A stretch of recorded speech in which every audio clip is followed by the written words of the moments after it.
Hello and welcome, dear viewers, to this special and exclusive interview with the Minister of State for Middle East for the United Kingdom, His Excellency Lord Tariq Ahamd of Wembeldon, an eminent statesman renowned for his illustrious career in British politics and diplomacy.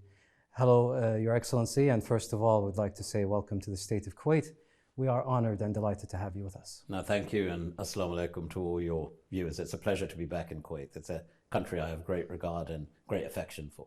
Yes, thank you. We are celebrating a momentous milestone of 125 years of Kuwaiti and UK relationship, partnership, and long may it continue, of course. What is the significance of this milestone to the UK? Well, I think any relationship which lasts over a century is worth celebrating in every sense. And I think our relationship with Kuwait is steeped in history. It's steeped in people-to-people ties. And this was reflected in my colleague and friend, Oliver Dowden, the Deputy Prime Minister, being here at the back end of last month and actually celebrating this occasion. And I think as we look ahead to really recognizing the strength of the relationship, we can be very proud of moments in time where countries have needed each other. It's a true assessment of when friends count. And we certainly feel from the UK with Kuwait, and I very much hope Kuwait feel that as well, that we are very much not just partners when it comes to our bilateral, our global relationships, but we truly are friends to each other. Yes, and later today you will co-chair the 20th UK-Kuwait Joint Steering Group meeting alongside the Deputy Minister of Foreign Affairs, His Excellency Sheikh Jarrah Jabir Ahmed Al-Sabah. Can you tell us the importance of such joint meetings, and can you tell us some of the key points that you plan to discuss? Well, first of all, may I thank Sheikh Jarrah, and he's someone I've got to know very well over the years, and indeed I had dinner with him last night. He was very kind to host me, and we saw some of the wonders of the cultural delights that are Kuwait as well. But you're right, it's demonstrable of the nature of our relationship on many multifaceted ways. First of all, we've worked collaboratively very well within the context of the multilateral sphere. I remember when Kuwait was on the UN Security Council, the strong collaboration between the United Kingdom and Kuwait. And what the Joint Steering Group really does is bring together all the different strands of our relationship. You look at trade, we do about £5 billion worth of trade currently. Can that be leveraged more? Yes. Why would I say that? Only in the last year, that's been increased by 20%. We also have great educational links in terms of close to about 10,000 Kuwaitis actually study in the United Kingdom. We're very proud of that fact. We have some of the leading institutions when it comes to universities and education.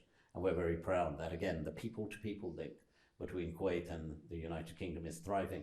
We also recently very pleased that as part of easing and welcoming more Kuwaitis to the United Kingdom, we announced a new visa scheme, electronic visa scheme. You can pick up your mobile phone, it costs you £10 and you're away. You can do it very quickly. And that again demonstrates the strength of the relationship we have with Kuwait and other key partners in the GCC and Jordan to facilitate that ease of passage to the United Kingdom as we strengthen our relationship.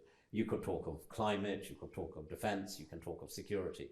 But what defines our relationship truly, and my experience lends itself to that, is the people. This is a friendship which we really value. Yes, Your Excellency, in addition to co-chairing the JSG, you will also show your support for the empowerment of women by attending the graduation ceremony for Women's Economic Leadership Program. In your opinion, can you tell us the importance of full inclusion of women into society, not just in Kuwait, but across the globe? And can you tell us if there are any other joint projects planned? Well, first and foremost, the project I'll be attending at the university, this graduation on empowerment of women, is a significant, again, collaboration between the United Kingdom and Kuwait, and we're very proud of that. Now, let me give you a bit of a personal reflection, and perhaps this is shared by many of your viewers. I'm a Muslim by faith. I'm a born and bred Brit. But my faith teaches me that essence of equality. When you look at the example of Islam, when you look at the example of Holy Prophet Muhammad sallallahu alaihi wasallam, I always say, and when people challenge the regressive nature of some practices in different parts of the world, and they somehow try and blame the religion, I say no, that is wrong. Because look at who was the first person to accept Islam. It was Hazrat Khadija radiyallahu anha. He was working for her. She was an empowered woman. She was a businesswoman. And again, when it comes to issues of marriage, sometimes we talk, she proposed to him because she saw the virtues and the noble character of the Prophet Muhammad, peace be upon him. So actually, this issue of empowerment of women within the Islamic world and here in Kuwait should be quite natural. And when you look at Kuwait itself, 60% or thereabouts of its population are women. No country can move forward without taking all its citizens with them. No country will progress if women don't walk side by side with men. So whether you look at the numbers or whether you look at the foundations, or frankly, it's just the right thing to do. And inshallah, I'm very confident that we will see more projects, more programs in this sphere. And I hope, inshallah, we see greater level of sort of political participation at all levels in Kuwait. I always reflect personally that whether it was at home, I used to hate fractions. I ended up being a banker. Why? Because of my mother. I used to hate meeting people. There was a lady who used to come around our house, Auntie Chaudhry, and she used to, she was in her sort of mid-30s. I was an 8-9-year-old boy. The bell used to go and she used to say, "Where's my husband?" I used to bolt it up the stairs. But I say all of that. My mother broke down the barrier of meeting people, establishing relationships. From that early mentoring to my professional career, I always found that was many of my women bosses, managers who took a chance on me. And indeed, the reason I'm in politics is there's a certain former Prime Minister by the name of Theresa May, who actually was the first person who knocked on my parents' door, I remember many years ago, 17, 18. And therein that relationship began, and she was the one who encouraged me into public life. So on a very personal level, the empowerment of women I've seen within my own home. I've got an incredible wife who is not just resilient to the career I follow, but very, very professionally successful in what she does. And I think that's the essence of progressive societies, inclusive societies.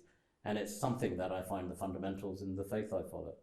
Your Excellency, you mentioned something regarding this, so I'll ask you regarding all the Kuwaitis that are eagerly awaiting the rollout of the UK's electronic travel authorization scheme, which in its part will facilitate smoother travel between our nations. Can you tell us the latest update regarding that?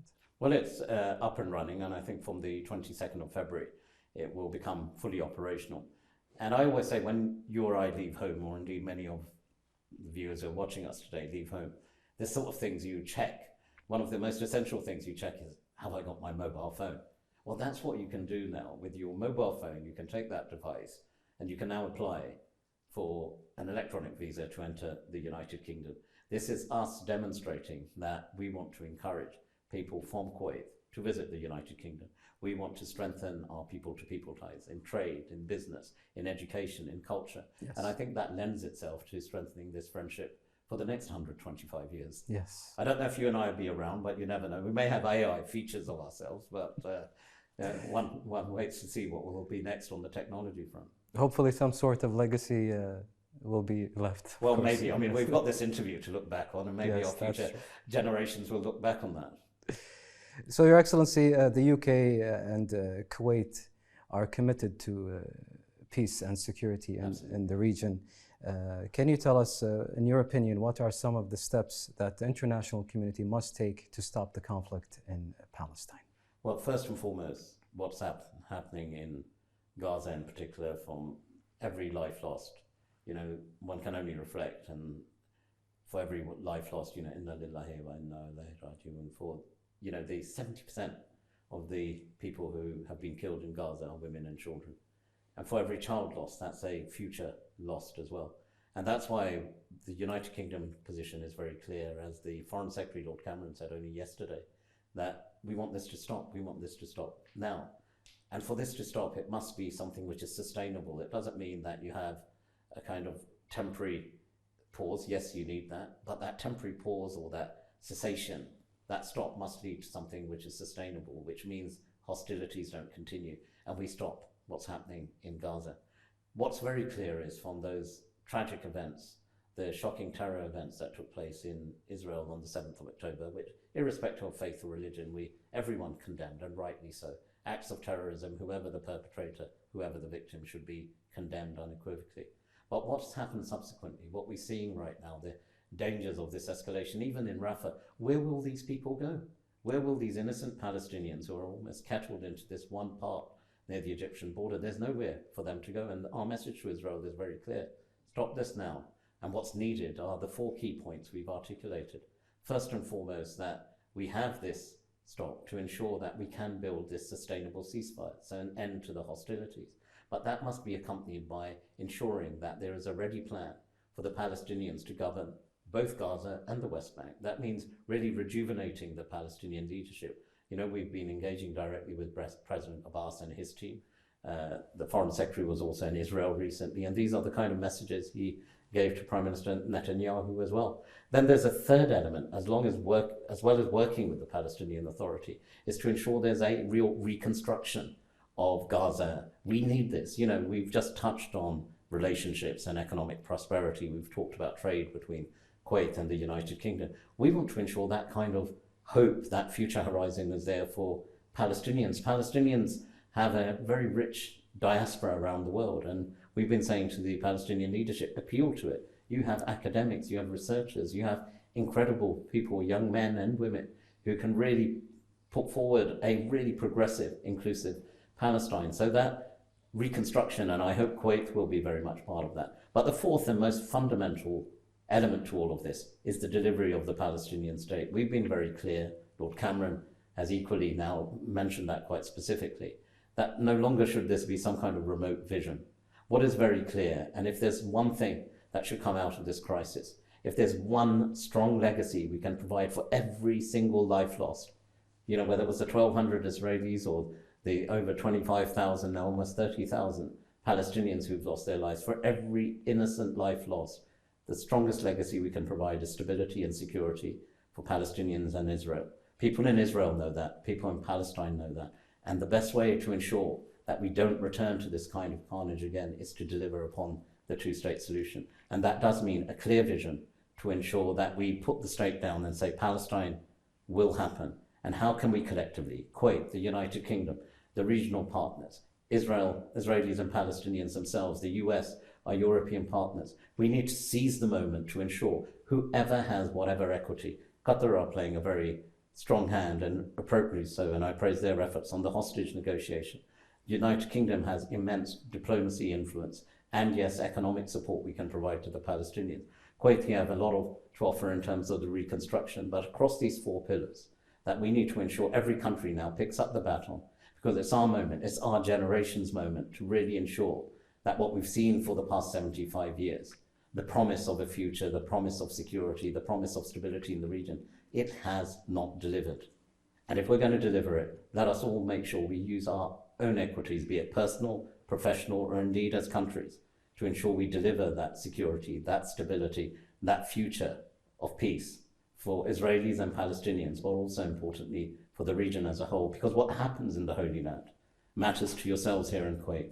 You know, it matters to us in the United Kingdom, and it should matter to our common humanity, and that's where our focus is. Exactly, yes. And regarding the Houthi attacks on the shipments, international shipments in the Red Sea, this is of course a cause of concern. What are some of the steps that the UK are taking to tackle this issue? Well, just taking a step back for a moment, prior to this whole crisis, you know, the Kingdom of Saudi Arabia were engaging quite directly to see an end to the conflict in Yemen. The United Kingdom was very supportive of the efforts the Kingdom of Saudi Arabia were making. We worked very closely with them and also bridged the gap and worked together with the UN. And I hope in quite short time those peace talks can be revitalized as well. But what we're seeing from the Houthis right now, when you look at the issue of the Red Sea, 15-20% almost of sea routes, navigation for the whole world traveled through those waters. This isn't about what's happening in the broader region. This is direct attacks on civilian vessels. And the United Kingdom's involvement took place, and our response has been proportionate to the attacks that we've sent, where there's HMS Diamond was in the areas of the Red Sea, and it was there to provide not an offensive capability, but a defensive protection to the commercial vehicles. And we've recently seen a commercial vessel also attacked of the UK. You know, the Houthis can stop this, and there is no point this continuing. It's disrupting not just what the region, it's disrupting, it has a global impact. It has a global impact in terms of the pockets of ordinary people who are now having increased prices and suffering increased prices because of the circumnavigation of the route. If you can't go through that route, you literally add, if you're coming into Europe from the east, you're adding circa about 10 to 15 days on average for every shipment that comes. That means more cost.